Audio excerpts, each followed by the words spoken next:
But like with Williams, um, it's very inexpensive, but you'll never find that stuff on, like if you go into a repair shop, you'll never find that stuff in the repair shop. They might have, like New Brooklyn Railroad in Columbia, he'll get one piece of Williams every 5 years. Wow. But now you'll see like a bunch of stuff, like Lionel will be there, the MTH will be there because they all have, batteries, all the electronics and everything. So there's an issue, there's always something going on with those.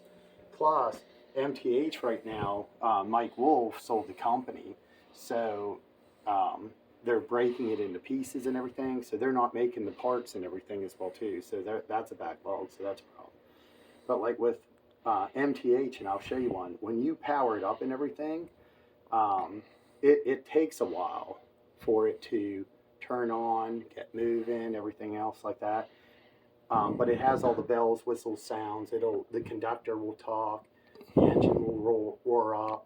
The Williams, it has like a True Blast, like 2-horn, which years ago you could buy them for like $25, but with electronic pieces going up, it's like $45, $60 now. But the Williams here, I got these from Train World, so like when you look at buying Williams stuff, Train World is the leading supplier, but I paid like $140 for these. Wow. Now, if Lionel and their dual motor, I mean, you put 50 cars on it, it's gonna pull it.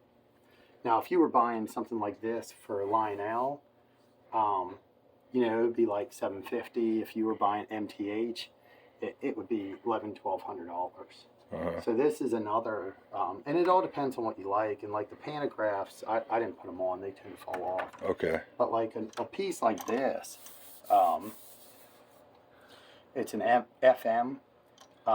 They'll pull 30, 40 cars. It's also by Williams and everything. Wow. And you'll pay like around $110 for these a piece. Wow. But they make a wide range of them. Okay. So this one here was made in about 1989. It is Lionel and everything. It was probably $300.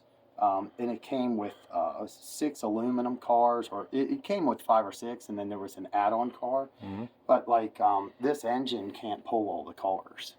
So Lionel made something that they can't even pull the cars with. But now if you take a Williams GG1, it can pull the cars. So there's a difference there. One thing is, what some people have done is, what they'll do is, they'll buy one engine, and what they'll do is, they'll just buy the shells and everything, and shells, that are intact, and, with these, you just got to make sure the screw holes are intact. That's what ends up breaking on these. Okay. But you can get shells for anything, and just buy the shells, and then you can just trade them off.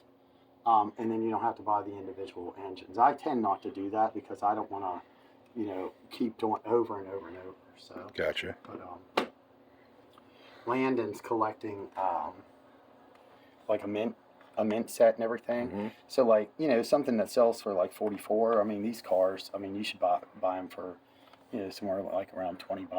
Okay. So.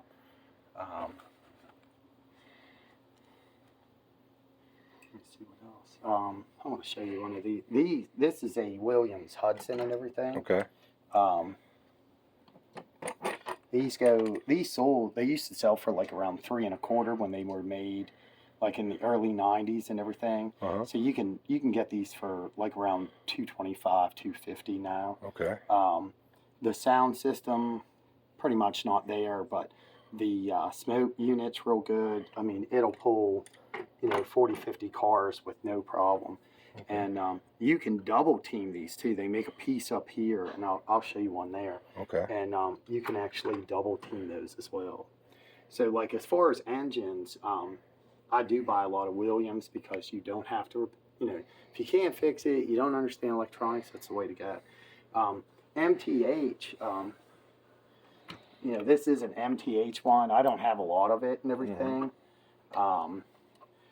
There was a guy that was selling his collection and everything, and I've got the car set to it that I really liked.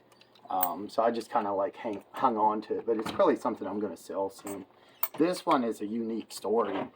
This actually came out of a fire sale that a buddy of mine bought after the fire, and I bought it for like $15 and just cleaned it up and everything. But he does the York show in Pennsylvania.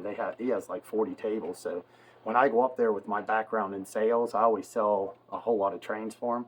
So I just, he was like, he just gave me a deal on it, but it'd probably go for like $250. It's a really nice engine, and something like these, you power up and everything, they'll run pretty good. It's an older MT8, so it's pretty good. If you get into like passenger cars, we'll look at a couple different ones. Okay. Like this is a K-line heavyweight, and you can tell right here underneath. These are usually about 6 cars and everything. The size are real good. I like the silhouettes in them and everything. They light up. Yeah, you can see the people like in them. That's a silhouette you're talking about. Yeah. That's pretty awesome. And they make different ones. Like there's some Williams. Like these are K-line, but these are Williams down here, and they make like a black and white silhouette. But somewhere around like 89, 90, they made like a colorful one. But I don't know if I have one of those. It's just something different. It's more on preference. But this train set here was made somewhere like around 89, 90. The Western Maryland set. It was made by Lionel. They came out, sold for about $400 and a quarter. You could probably get those now, maybe $250. The Lionel line set came out about that time. A lot of my collection is during that time, because we sold a lot of trains up in Pennsylvania. So I just bought those, just as the memory of selling them. But this is a Fallen Flags set, I think number 4. And then the Great Northern is also made by Lionel down here. That was another set that was made during that time. The unique thing about this Lionel line set, and this is the thing that you understand about trains, the engine, you could check if it's dual motor or not. So you have gears up here, no gears here, so it's a single motor. Okay. So this is something that if you're running like on just a loop, that would be fine. But if you want to pull a lot of cars or something, I don't recommend buying, just a single gear. But unless you like it. But the set came out with a couple cars. They were relatively inexpensive. But what Lionel did is they always have like a rare car. So this one here, the original set, I think they made this later. And they made like this car with it. But they came out with this one, and it went. These cars at the time, Lionel was making them, between $14.95, $19.95. Well, this one came out with, it was a lot more money. But then when this car came out, it was ridiculous. Like they didn't make as many as what they said, and like it was sought after because people that had this, the add-on car, and I can't remember now how much it was, but it was significantly a lot of money. So it was that rare one, but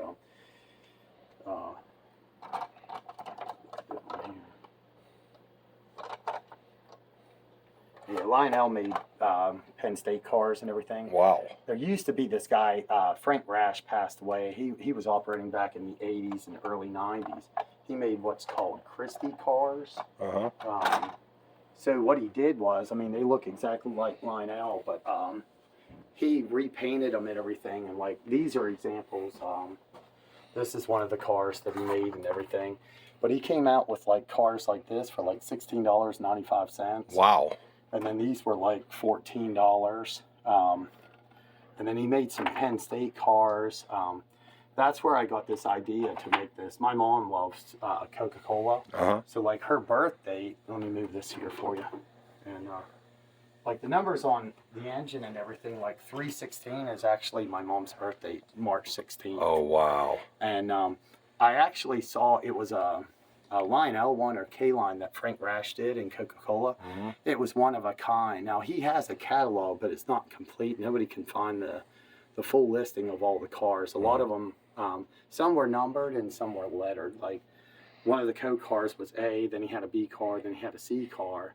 But then there was also, your regular line that was numbered and everything. But he had a one-of-a-kind Coke engine that's not cataloged. And that's where I got the idea. And I should have bought it, but at the time I was probably like 12 years old. And my parents sent me down on the bus with the train club. and I bought a bunch of stuff. And then when I went back, they did a train show Saturday. I went down with the club. I came back Saturday evening, and up in Pennsylvania at the time, you had a show every weekend. So we just put the stuff in the van, and then we sold it. But I should have bought that Coke engine then, but it kind of worked out better that way. But